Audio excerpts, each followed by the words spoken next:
Bueno, buenos días. Vamos a continuar con el siguiente eje temático, tendencias en la investigación de comunicación, y para ello nos va a acompañar el profesor Benjamin Ferrón, al que voy a presentar brevemente y que nos va a acompañar, ya digo, en este ratito de debate, ¿no?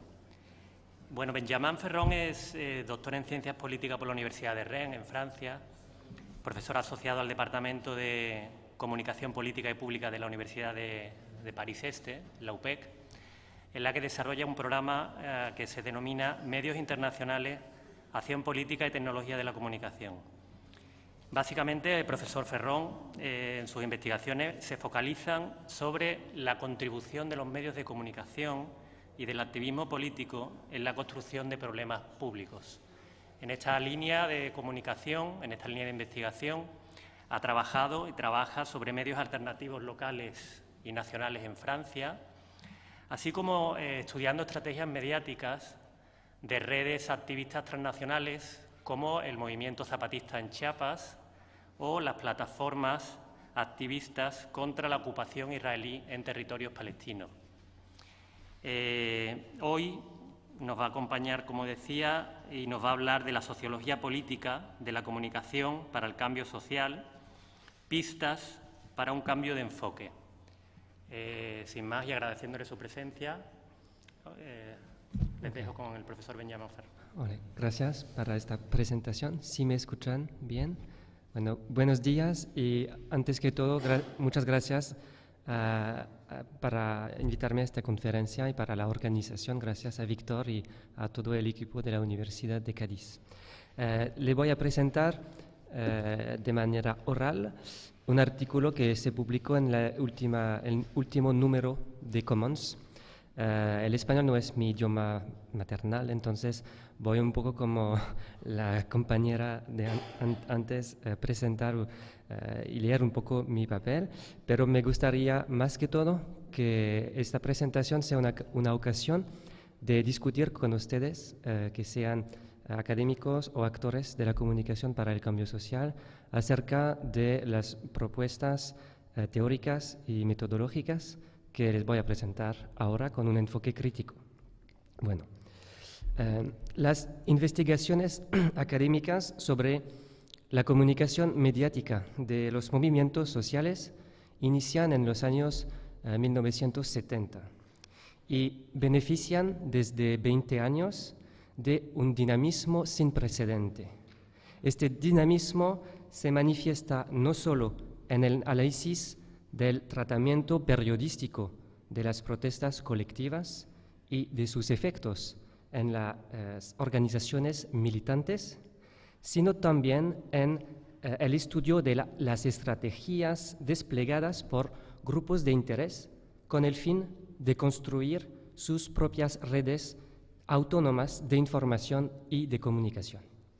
Uno de los efectos de este renovado interés es la organización periódica, como lo vemos hoy, de eventos científicos nacionales o internacionales, tales como las conferencias de la red Our Media desde el 2001, o la publicación casi semanal de artículos, de ediciones de revista y de libros universitarios sobre el tema, incluso una ontología, una enciclopedia de los medios de movimientos sociales en el 2010, un reader en el 2015 y una revista académica especializada que se llama el Journal of Alternative and Community Media. Esta expansión está fuertemente correlacionada con el auge de movilizaciones colectivas con las cuales, en general, los investigadores que les analizan se identifican social y políticamente. Este fue, por ejemplo, el caso del movimiento altermundialista al final de los años 90, desde el levantamiento zapatista en el 94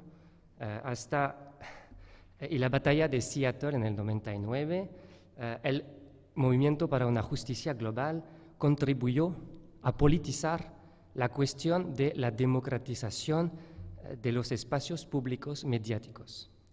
Recientemente se publicó una Carta Mundial de Medios Libres en la que participaron activistas y varios universitarios. Esto también ocurre con las numerosas revueltas antiautoritarias y anti-austeridad de los años 2010, en Egipto, en Túnez, en Turquía, o con los movimientos Occupy Wall Street, Indignados, o el año pasado en Francia, Nuit debout. Sus críticas de los medios de masa y sus repertorios digitales han hecho correr mucha tinta.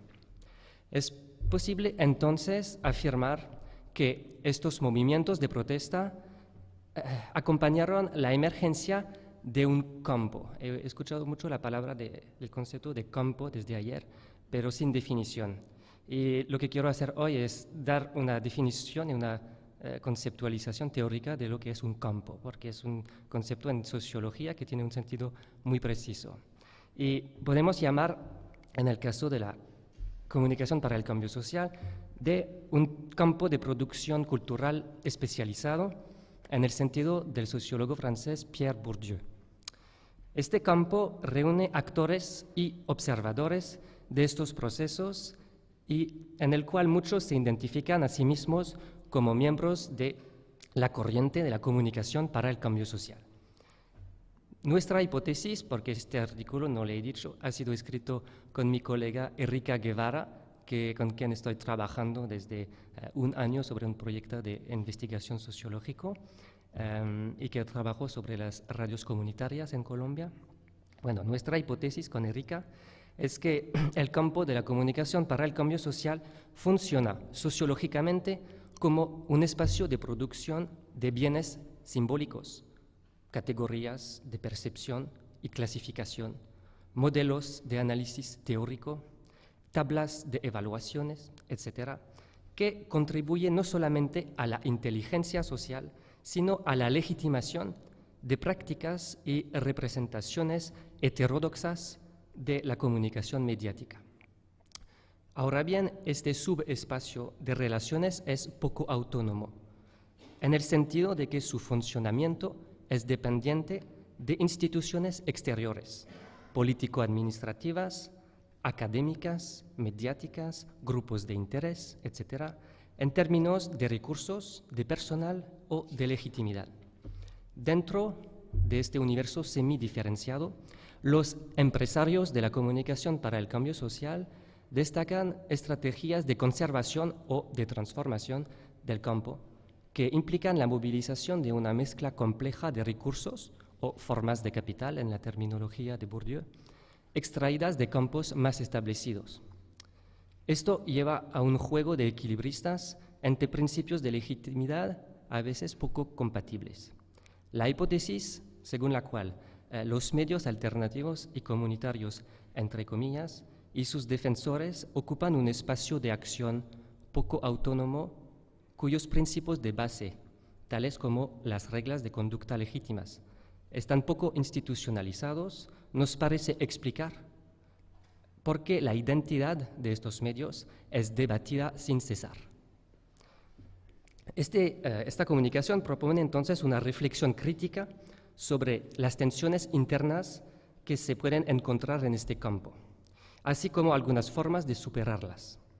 El artículo publicado en Commons propone trabajar con un marco analítico menos normativo y más reflexivo, inspirado de enfoques de sociología política, que es la disciplina en la cual Erika, como yo, fueron socializados científicamente en Francia. Defendemos la idea de que podría este enfoque favorecer la objetivación de estas formas de comunicación que forman parte de un fenómeno social más general, que podemos llamar con Sarah Sobieraj el activismo político orientado hacia los medios. Subrayamos también algunos beneficios desde nuestro punto de vista, nos van a decir si están de acuerdo, que los actores pueden destacar de este trabajo de objetivación, de distanciación, para armarse en las luchas simbólicas asimétricas en las cuales están involucrados. Bueno, primera parte de la presentación sobre los aportes y límites de un enfoque normativo sobre la comunicación para el cambio social. Indudablemente, la corriente de la comunicación para el cambio social abrió terrenos de investigación poco explorados por los análisis dominantes de los sistemas mediáticos o de la participación política, que están centrados hasta entonces principalmente en los agentes sociales más visibles y más legítimos. Prensa alternativa, radios comunitarios, video militante, activismo en línea.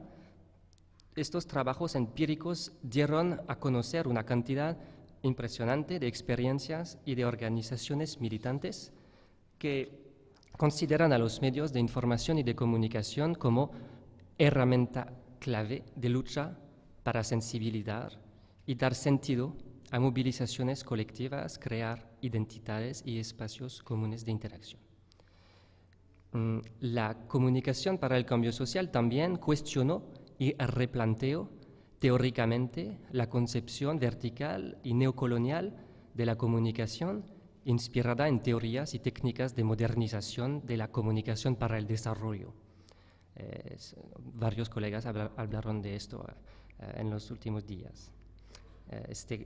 Estas investigaciones demostraron la importancia de incluir dentro del dispositivo de investigación a las partes interesadas en la producción de proyectos sociales para poder esperar obtener resultados. Sin embargo, a pesar de este triple aporte empírico, teórico y metodológico, muchos trabajos tienden también a adoptar una tonalidad normativa, retomando sin discusión las categorías de pensamiento y discursos de legitimación de los grupos analizados, limitando el debate de lo pensable y de lo posible. Nuestro objetivo no es restarle importancia a los debates sobre el rol político del investigador, como por ejemplo del intelectual orgánico en el sentido de Antonio Gramsci. No queremos tampoco postular la superioridad del académico neutro y omnisciente desde lo alto de su torre de cristal o de madera.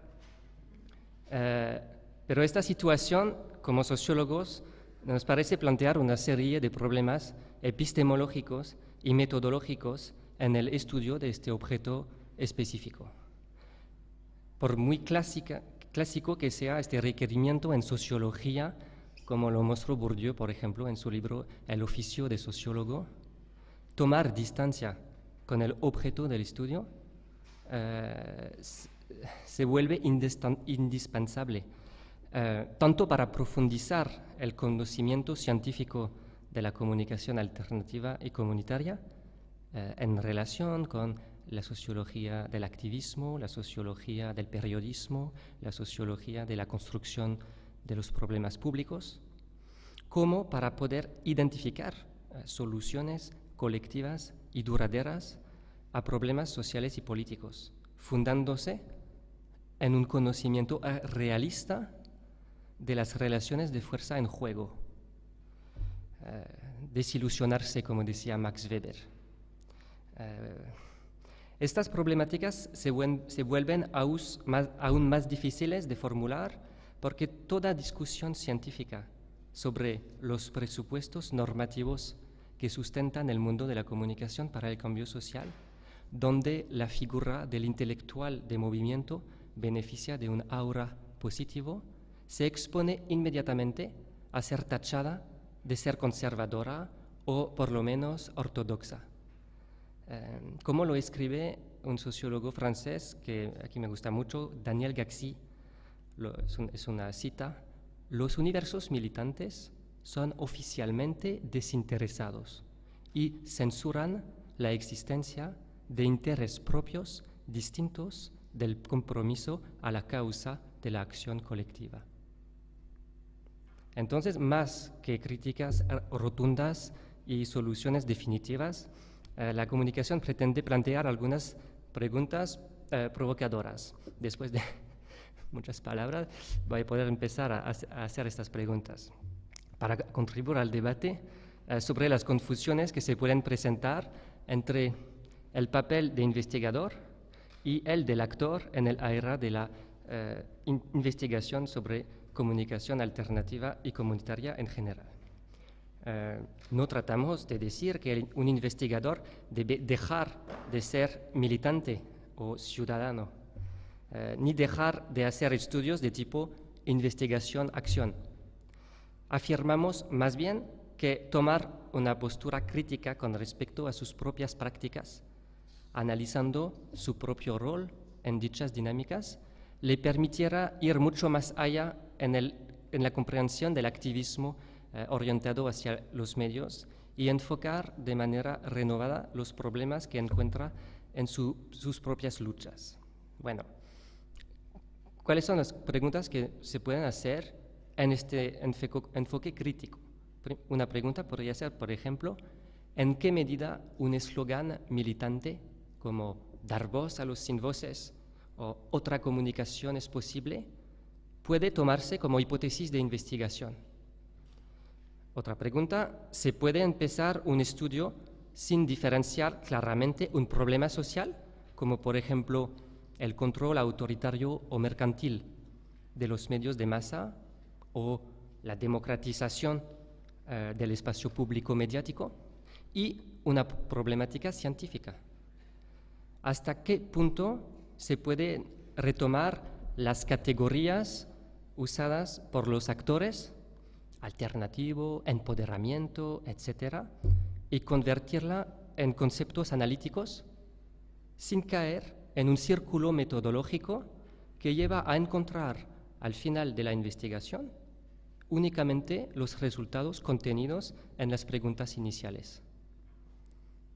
Otra pregunta, ¿cómo un estudio basado en una serie de ejemplos ejemplares, best practices, como dicen los organismos internacionales, que no explica los criterios de selección de estos ejemplos, ni las condiciones de generalización teórica que permiten? Y última pregunta, ¿cómo conciliar distancia crítica y respeto hacia las palabras y prácticas de los actores militantes sin caer en la taxidermia ni en las ilusiones de la absoluta neutralidad axiológica? En otras palabras, desde nuestro punto de vista, Erika y yo, valdría la pena preguntarse si el estudio de la comunicación para el cambio social ganaría tanto científica como políticamente si se iniciara un proceso de reflexividad sobre, primero, las metodologías de recolección de los datos y sus límites. Segundo, las condiciones de distanciación analítica con las categorías y problemáticas de los actores. Tercera pregunta, tercero punto, los sesgos provocados por las propiedades sociales de los investigadores y sus relaciones con los grupos que estudian. Entonces voy ahora a presentar tres puntos de tensión interna que nos parecen caracterizar este campo de la comunicación para el cambio social. Tomamos en serio una idea que varios sociólogos, incluso Pierre Bourdieu, de que la sociología de la ciencia es una precondición de la ciencia. Y se vuelve entonces pertinente el análisis sociológico del funcionamiento de estos grupos. Se podría tratar de evaluar la influencia de estos investigadores en la estructuración de un discurso legítimo que circula sobre estas prácticas de comunicación mediática, sus categorías de clasificación y de jerarquización, la formulación de problemáticas y soluciones, las lógicas de selección de los casos. Se pueden destacar entonces por lo menos tres tipos de mecanismos interdependientes que generan tensiones internas dentro del campo de la comunicación para el cambio social. Esta primera tensión opone las lógicas del compromiso político con las lógicas del distanciamiento científico. Así como ocurre con la investigación sobre movimientos sociales en general, los investigadores que se especializan en la comunicación mediática de los movimientos sociales tienden a desarrollar trayectorias biográficas que los llevan a ocupar diferentes posiciones profesionales, son multiposicionados, dentro y fuera del mundo académico, incluyendo espacios militantes, asociaciones, sindicatos, partidos, ONGs, fundaciones, etc. Posiciones también en espacios gubernamentales, instituciones públicas que trabajan o financian medios de comunicación, o espacios mediáticos, incluso los mismos medios alternativos que estudian. Esto puede ser a nivel nacional, local como internacional. Por ejemplo, una asociación como AMARC, la Asociación Mundial de las Radios Comunitarias, en esta asociación internacional son comunes los universitarios, quienes a su vez pueden estar comprometidos en proyectos de apoyo a medios comunitarios financiados por subvenciones públicas. Medios comunitarios ubicados en zonas rurales, como lo estudió Erika Guevara en su tesis, más alejadas pueden llegar a recibir apoyo financiero de instituciones públicas en el marco de proyectos coordinados por universidades. La presencia de académicos o de personas con alto grado de cualificación académica permite explicar cómo se logran aprobar leyes ventajosas para medios alternativos en contextos políticos aparentemente desfavorables. Los académicos también juegan un papel central en la difusión de ideas y análisis sobre el deber ser de los medios de comunicación, como lo mostró el proceso del nuevo orden mundial de la información y de la comunicación en los años 70, o en las redes de académicos que escriben, por ejemplo, en revistas como Chasqui en Ecuador. Si podríamos validar esta hipótesis, se permitiría interpretar las estrategias de juego doble que llevan al investigador militante a invertir formas de capital científico en algún campo político o cultural y viceversa. Es decir, por ejemplo, invertir formas de capital político dentro de las arenas académicas.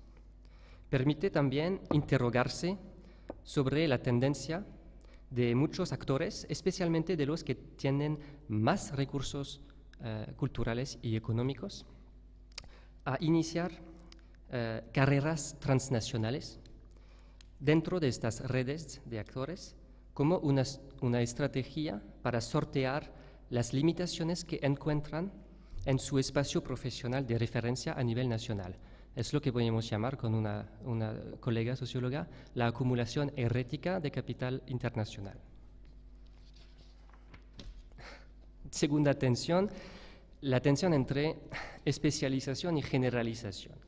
Esta tensión lleva a un proceso de especialización del estudio de un objeto que tiende a considerarse como si fuera autónomo, universal y excepcional. Por eso no estoy totalmente de acuerdo con la idea de que necesitamos autonomizar este tipo de estudio. Al contrario, pienso que tenemos que estudiarlos con una sociología general. Bueno, los actores defienden la independencia política o económica de sus prácticas mediáticas. Forma parte de sus discursos de legitimación. Esta afirmación debería ser tomada como un objeto de análisis y no como postulado. También la batalla de las etiquetas para designar a estos medios libres, independientes, alternativos, radicales, populares, comunitarios, etc., es un problema social, no es un problema científico. Forma parte de las dinámicas propias de un espacio social poco estabilizado, atravesado por luchas interpretativas. Entonces, el riesgo de reificación del objeto es reforzado por comparaciones que obedecen raramente a las reglas exigentes del método comparativo. La selección de los casos se realiza frecuentemente, muy a menudo, dentro de las redes militantes en las cuales participan los académicos. La simpatía del investigador por su objeto de estudio lo lleva a adoptar, y me incluyo por parte en esta crítica, le lleva a adoptar el presupuesto de la unicidad irreductible de la causa y la creencia en la excepcionalidad ontológica de las acciones y producciones del grupo. Lo que muestra muy bien la sociología de los movimientos sociales, pienso en un trabajo de Charles Tilly. Los activistas tienen interés en construir, un interés político, en construir una causa valiosa, unida, numerosa, comprometida. Es el modelo Wundt en el trabajo de Tilly. Entonces, el sociólogo debería tratar de dar cuenta de estas estrategias y sus condiciones sociales de posibilidad, más que hacerse un portavoz del movimiento a través de su protocolo de investigación. También hay otra tendencia que es el rechazo de la comparación, que es muy frecuente. Cada canal de televisión alternativo, cada periódico underground, se describe a sí mismo como nuevo, único y irrepetible. Es una estrategia de distinción. Así, los estudios se presentan, en muchos casos, bajo la forma de catálogos de experiencias, más que de estudios comparativos. La resistencia de los medios a ser comparados entre sí puede explicarse en parte por el miedo de la evaluación y que le puede llevar a perder apoyos políticos y financieros por falta de audiencia o falta de participación social. Esto implica, sin embargo, una confusión analítica entre el método de comparación científica y un proceso de evaluación. Comparar no es evaluar, ni descalificar una experiencia frente a otra. Comparar es sencillamente observar similitudes y diferencias entre casos distintos, siguiendo un criterio para despejar contrastes y formular enunciados más generales, empíricamente controlados. Es la definición de la comparación científica. Tercera tensión, después de la tensión entre compromiso político y distanciamiento científico, la tensión entre especialización y generalización es la tensión entre el análisis de las causas y consecuencias de la comunicación para el cambio social. Esta tercera tensión radica en la tendencia de la comunicación para el cambio social a atribuirle efectos desmesurados, por no decir mágicos, en el sentido de Marcel Mauss, a los medios de comunicación. A pesar de su diversidad, los empresarios de la causa de la comunicación para el cambio social comparten un sentido del juego común, una ilusión en el vocabulario de Bourdieu, que contribuye a la relativa autonomía de este campo de producción cultural especializado. Así, la convicción colectiva de la importancia política del juego mediático y de sus efectos sociales es típica de las categorías de visión y de división del mundo del activismo político orientado hacia los medios.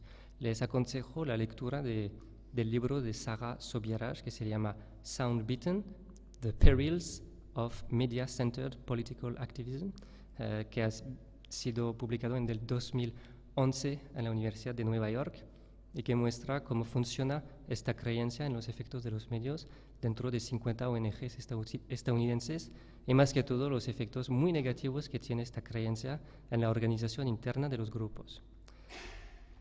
Bueno, entonces esta creencia puede ser analizada, como le dije, como la ilusión específica de este mundo. No digo ilusión, digo ilusio, la palabra latina, es distinto.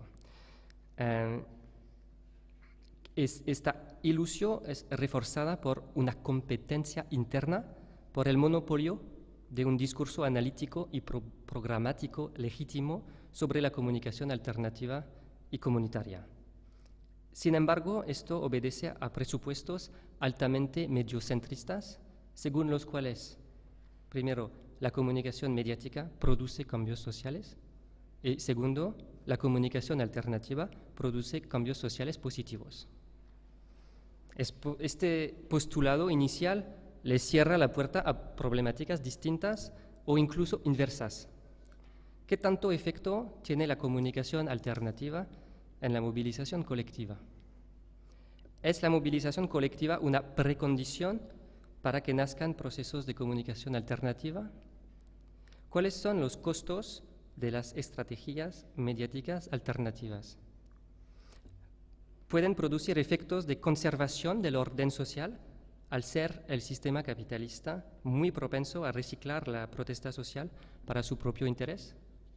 ¿Cómo se dan los procesos de empoderamiento al participar en la producción de medios de comunicación? Nociones como empoderamiento funcionan como cajas negras cuyos mecanismos internos, desde un punto de vista sociológico, siguen siendo misteriosos para mí. No entiendo muy bien de lo que se trata. La diversidad de las posiciones y la conflictividad que se observa entre actores, por ejemplo, en los debates entre herederos de la comunicación para el desarrollo y defensores de los principios de la comunicación para el cambio social, juega un doble papel centrífugo y centrípeto en el campo. Las luchas internas para la conservación o la transformación de la causa son las que permiten observar de mejor manera la existencia de un espacio de relaciones estructurado, ya que los representantes de cada tendencia opuesta se toman como referencia entre sí para debatir. Eso es la definición de un campo.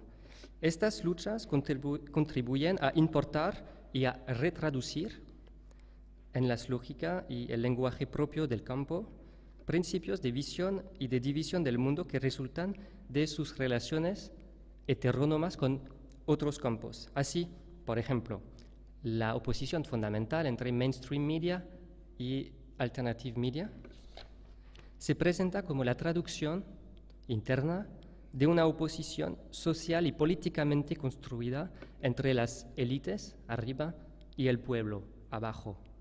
Igualmente, la distinción entre lo que podríamos llamar la comunicación para el odio social, es decir, los medios racistas, sexistas, etc., y la comunicación alternativa y comunitaria reproduce, en las lógicas internas del campo, la oposición política entre la izquierda y la derecha, el conservadurismo de derecha y el reformismo social de izquierda. Por fin, la oposición entre medios ciudadanos o comunitarios, por un lado, y medios radicales o medios de movimientos sociales, por otro lado, puede ser también analizada como el reflejo deformado de la oposición política a la izquierda entre reforma y revolución. Entonces, el compromiso de universitarios en programas de producción o de evaluación de estas prácticas de comunicación alternativa y comunitaria constituye desde este punto de vista un terreno de investigación para el sociólogo muy interesante para entender no solamente las luchas por la autonomía de las organizaciones mediáticas, pero también las luchas de los actores que les estudian o actúan a su respecto en los campos políticos o burocráticos. Este enfoque permite entender también los procesos de transferencia simbólica a través de los cuales los evaluadores imponen sus categorías de visión o de evaluación a los grupos que evalúan y viceversa. Bueno, tenía una tercera parte, pero no creo que tenga el tiempo de hacerlo porque era sobre propuestas metodológicas un poco concretas de la manera por la cual se puede tomar en el trabajo científico este cambio de enfoque. Entonces, la idea fundamental es que no se trata de preguntarse si los medios alternativos y comunitarios funcionan, se trata de entender solamente cómo funcionan. ¿Okay? Y también me parece que se necesita interrogar la noción misma de comunicación para el cambio social, porque se basa sobre un presupuesto o una teoría de la práctica intencionalista, aunque como bourdieusiano tengo una teoría de la práctica basada en las disposiciones que me parecen explicar mucho más la acción de los actores sociales que reducirla a sus intenciones conscientes. Bueno, gracias por su atención.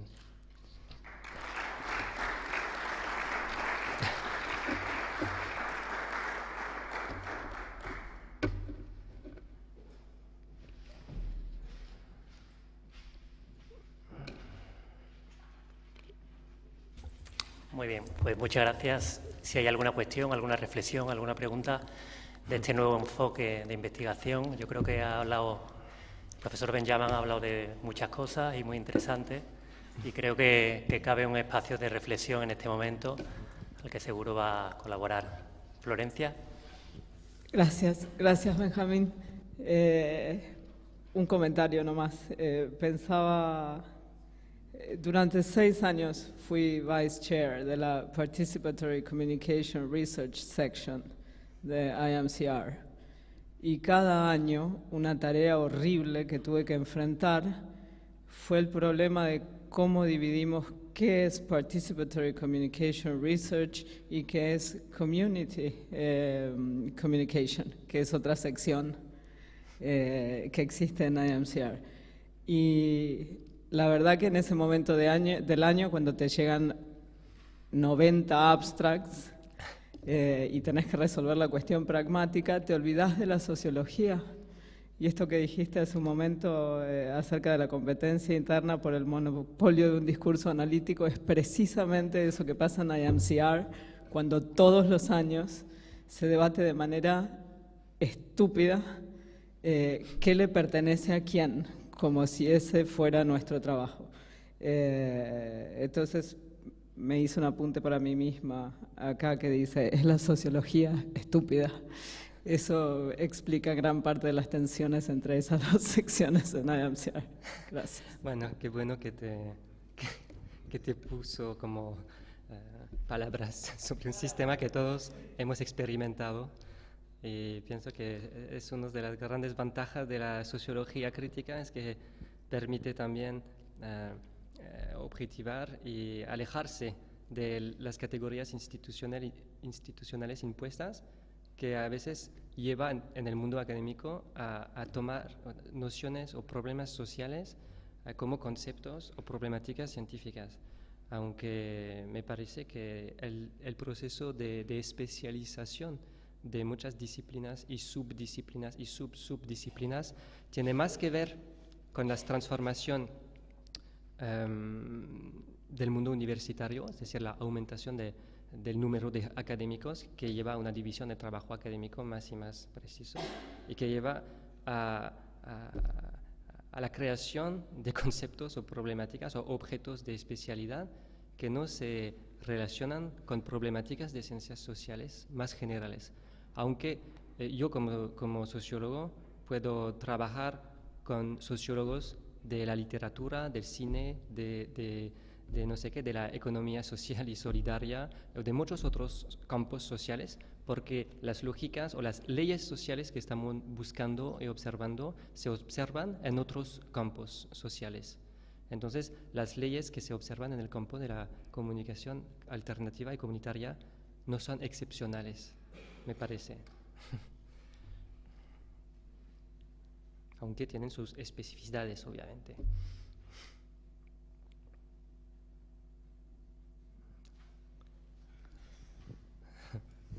Otra vez yo, lo siento.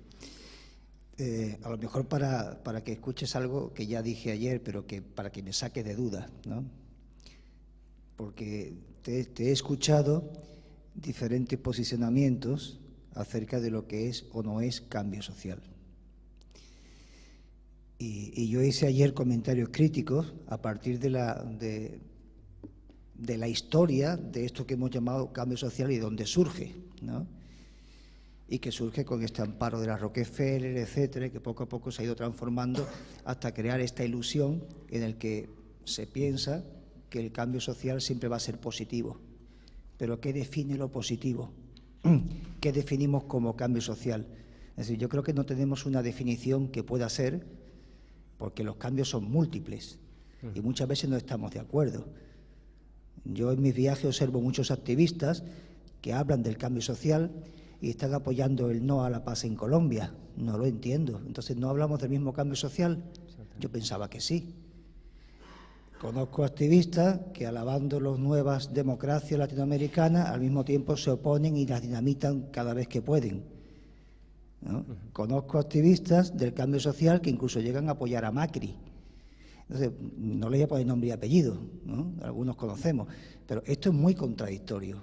Entonces, si no nos ponemos de acuerdo en una definición muy concreta de qué es cambio social, que me parece que es muy complejo por las diferentes perspectivas que abarca, va a ser difícil que nos pongamos a evaluar el trabajo de otros, ¿no? Sobre todo cuando esos otros ni siquiera nos han pedido que se les evalúe, ¿no? A lo mejor nos podemos autoevaluar como investigadores, pero pretender evaluar el trabajo de movimientos sociales cuando ni siquiera nosotros estamos de acuerdo en qué estamos evaluando y de qué óptica es muy complejo, ¿no? Aunque participo de que los disensos contribuyen a la construcción del pensamiento crítico, pero pongámonos de acuerdo en una dirección. No sé si desde la sociología encuentras una opción de definición que no la he percibido, porque también ha puesto en contradicción muchas de estas cosas. Muy interesante este punto. Yo pienso más en términos de luchas de definición que de definición. Y me parece que por lo que concierne el concepto de social, cuando se habla de comunicación para el cambio social, se habla de dos cosas al mismo tiempo que me parece importante distinguir. Porque la cuestión social aparece en las sociedades occidentales del siglo XIX con un doble fenómeno que es el capitalismo industrial y el Estado-nación centralizado. Y se hizo una cuestión política en el sentido de los movimientos sindicales, las pedidas sociales hechas al Estado, la organización de políticas públicas sociales que se identifican con el lado izquierdo de los actores políticos, ¿sí? Pero en este mismo momento, al fin del siglo XIX, aparece también la sociología, que busca entender los hechos sociales, pero no considera que social se identifica con la cuestión social, se relaciona a los hechos sociales. Entonces, cuando se habla de comunicación para el cambio social, se debería de entender si estamos hablando de la comunicación para el mejoramiento de las políticas sociales o la comunicación para cualquier tipo de cambio social, en el sentido de que hay muchos hechos sociales. Por ejemplo, un movimiento reaccionario quiere ciertos tipos de cambios sociales, por ejemplo, más Estado, la expulsión de los refugiados o no, lo que sea, serían cambios sociales, ¿no? Después, la cualificación de positivo o negativo atribuida a estos cambios sociales depende de la posición social y política de los actores que les describen, ¿sí me entiende? Entonces, no sé si responde a tu pregunta, pero por eso digo que hay que tener cuidado con las nociones, como dicen los antropólogos, indígenas, pero no sé si es muy bueno porque en el mundo latinoamericano indígena se refiere a otra cosa que para los antropólogos, pero el sentido común de los actores sociales, cuando se mezcla dentro de los conceptos científicos, lleva a problemas de interpretación de lo que se observa y de cómo se le observa. De lo social. Bueno, te digo, tienes la cuestión social, que es un objeto de lucha, desde el siglo XIX entre varias tendencias. No sé, en Francia tienes los republicanos, los radicales, los socialistas, los comunistas, los anarquistas. Entonces luchan entre sí para definir un horizonte, como decía el candidato del Partido Socialista, un horizonte deseable para los grupos de las clases populares. Y por otro lado, tienes luchas entre los sociólogos para la definición del hecho social. Por ejemplo, Émile Durkheim, que es el fundador de la sociología en Francia, en su libro Las reglas del método sociológico, define un hecho social de una manera que es muy distinta de la noción de social en el sentido sociopolítico. Eso lo tengo clarísimo. Pero claro que pienso que desde un punto de vista macrosociológico... Mira, tú has hecho un recorrido histórico que puedo compartir, y efectivamente cuando uno lee literatura sobre comunicación para el cambio social, la primera literatura que hay es muy crítica con los modelos de desarrollo, es muy crítica. Es verdad que defiende mucho lo holístico, que defiende la horizontalidad frente a la verticalidad de la comunicación para el desarrollo, pero al final la definición que te queda es que tienes que generar condiciones para el desarrollo y el crecimiento económico. O sea, al final, la vuelta es para llegar al mismo sitio. Si estamos en este punto, yo no participo de eso. O sea, sigo diciendo que el desarrollo es nuestro punto ciego y hay que ir hacia otra cultura y hay que ir hacia otra transformación. Entonces, yo puedo decir que sí, yo estoy de acuerdo con hacer un cambio social, pero seguramente a lo mejor no es el tuyo o no es el de uno, ¿me entiendes? Entonces, si queremos trabajar desde el buenismo que nos proponemos y en la utopía que nos proponemos, a lo mejor deberíamos hacer el esfuerzo de hacer un manifiesto público y decir qué entendemos por cambio social, cómo lo redefinimos. Y a lo mejor decimos, pues buscar estrategias de empoderamiento para la ciudadanía, para la toma de decisiones, para la gobernanza y para tal. Ya sabemos de qué estamos hablando. Evaluemos eso o metámonos a fondo con eso. Mientras no lo hagamos, pues algunos estarán haciendo cambio social para el desarrollo, otros estaremos haciendo cambio social para el postdesarrollo, otros estarán para la ecología. Y yo creo que la perspectiva ideológica nos compromete como investigadores, porque antes que investigadores somos ciudadanía. No podemos perder eso de vista y somos parte del problema y parte de los que sufrimos el problema. Y a partir de ese análisis tenemos que construir y proponernos políticamente. Políticamente creo que es interesante, ¿no? No quedarnos como meros observadores, evaluadores, pero esto es la realidad y aquí se queda. No, hay que pringarse. Y no creo que tengamos que tener miedo en una definición. ¿Habrá quien no esté de acuerdo? Bueno, pues que se definan por otro lado. A mí no me importa que estemos en dos bandos con disensos diferentes, pero por lo menos quiero saber con quién estoy trabajando. No puedo estar trabajando un día en Colombia y al día siguiente descubrí que lo que estábamos haciendo con radios comunitarias era para apoyar el no a la paz, que puede tener mucha perspectiva para decir no, desde que aquello no era un acuerdo de paz, sino una rendición, que tú quieras, pero decir no desde el punto de vista de la oligarquía, ¿pero esto qué es? ¿Qué estábamos aquí haciendo? ¿Qué confusión, qué empanada mental es esta? Por lo menos a mí se me genera empanada mental. Ya os habéis dado cuenta, ¿no? ¿Respondo o tomamos otra pregunta? Hay otra pregunta por ahí.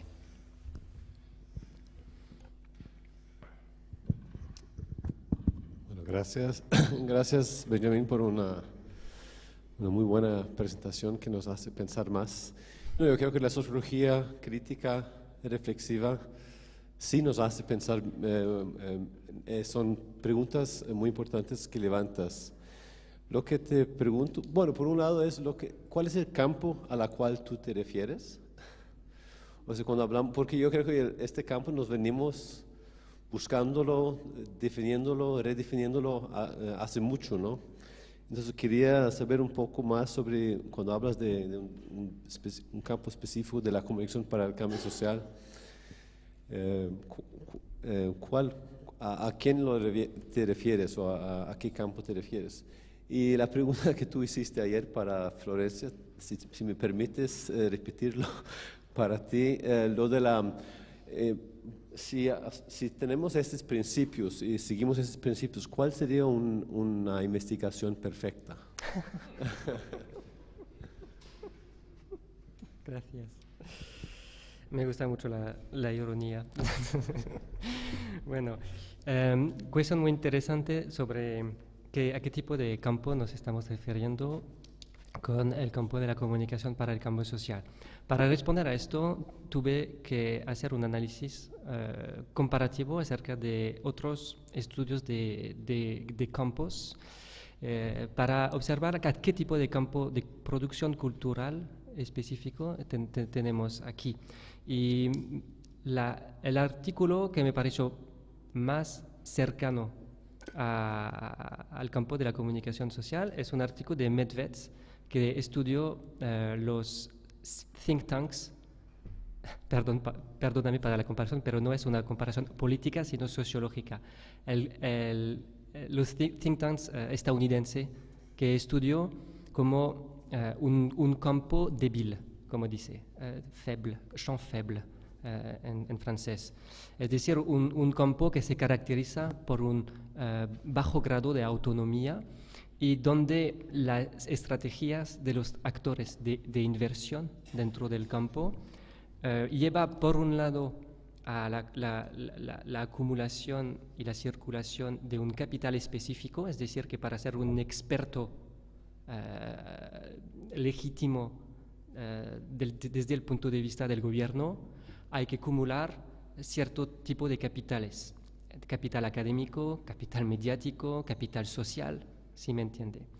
Entonces, hay este capital específico, pero los otros, estos capitales se acumulan en otros campos, es decir, que se tiene que tener un grado universitario, una lista de relaciones estratégicas que se puede llamar, contactar rápidamente y también una capacidad a expresarse de manera rápida y sintética en los medios, a jugar el juego periodístico. Me pareció que la comparación era interesante con el caso de la comunicación para el cambio social, aunque no ubicaría este campo de la misma manera en el campo social global. Y esta pregunta me da la ocasión de presentar un poquito rápidamente este esquema, que es una representación simplificada de la distribución del capital global. Es el eje vertical, capital global bajo y capital global alto, ¿sí? Entonces las clases populares, medias y altas. Y la eje horizontal presenta la distribución o la distribución entre capital cultural y capital económico. A la izquierda el capital cultural es más fuerte, aquí encontramos las profesiones intelectuales, aunque a la derecha tenemos las profesiones que se dedican más a la producción económica. Y entonces así se posicionan los campos dentro del campo social global, ¿sí? Y eso es una serie de hipótesis que tengo, que se puede ubicar los actores de la comunicación para el cambio social dentro de este esquema simplificado. Y mira lo que produce esto. Eso son hipótesis de trabajo que debería de ser confirmada por estudios empíricos. Es que arriba del esquema tenemos lo que podemos llamar los medios mainstream, que pueden ser los medios públicos, estatales, oficiales, institucionales, por un lado, que se ubica como un poquito más a la izquierda, porque por razones que tienen que ver con la importancia del valor cultural de los bienes simbólicos, y los medios o la comunicación privados, comerciales, capitalistas, corporativos a la derecha, ¿sí? Y lo que a mí me ocurrió descubrir estudiando empíricamente a grupos de activistas de los medios libres o alternativos es que forman parte de las clases medias o de lo que podríamos llamar la pequeña burguesía cultural. Y entonces se ubican socialmente. Si no en las entrevistas se interrogan a estos actores, no solamente en lo que quieren hacer con sus medios, sino de quiénes son, de dónde vienen, cuál es su trabajo, su nivel de ingreso, su nivel de diploma, sus orígenes familiares y sociales, se descubre que dentro de la prensa underground, las radios libres, alternativos, los que más utilizan este tipo de etiquetas se ubican en las clases medias cultivadas, digamos. Y lo que unos de ustedes llamaron la comunicación popular o comunitaria se ubica más en fracciones de las clases populares cultivadas, digamos, o orientadas hacia el cambio del orden social. Y a la derecha tenemos, eso es un poquito más vago porque se tiene que estudiar un poquito más. En Francia estamos empezando un programa de estudio de la prensa de extrema derecha, por ejemplo, para ver dónde se ubican socialmente los actores que escriben en las páginas web y los sitios de la extrema derecha. Entonces hay que ver, pero así se puede hacer una serie de correlación entre las posiciones sociales de los actores y sus tomas de posiciones políticas o ideológicas. Eso es la idea del programa. Y lo que hay que entender es que cada uno de estos subcampos tiene sus propias lógicas de dominación interna y de polarización entre los que valorecen el capital específico del campo y los que son menos autónomos y se refieren a otros tipos de capitales más externos. Entonces, por ejemplo, uno de los periodistas que estudio en este momento en Francia, dentro de la red de los medios libres, luchan para definir un tipo de involucramiento en este universo específico. Es decir, que, por ejemplo, el criterio de cuánto tiempo una persona ha pasado dentro de los medios libres se toma como un criterio de legitimidad para que su voz, su punto de vista, sea considerado como legítimo. Aunque otra persona, como por ejemplo un periodista profesional de los medios clásicos, incluso de izquierda, va a ser considerado como, para estos actores como menos legítimo porque no ha tenido un involucramiento de largo tiempo dentro de este universo. A eso me refiero con la idea de capital específico. ¿Sí? Segunda pregunta, ¿cuál sería la...? Bueno, eso sería como un programa de investigación, ¿sí? Bueno. Muy bien. Muchas gracias, Benjamin. Merci bien. Gracias por su atención y sus cuestiones. Muchas gracias a todos por la participación. Vamos a ver, si les parece vamos a pasar a tomarnos un café. Ya sabes que la sala está en la planta baja, justo enfrente de la zona de registro. Y yo creo que a las 11:30, a las 12 menos 25, les emplazo para volver a esta sala. Muchas gracias.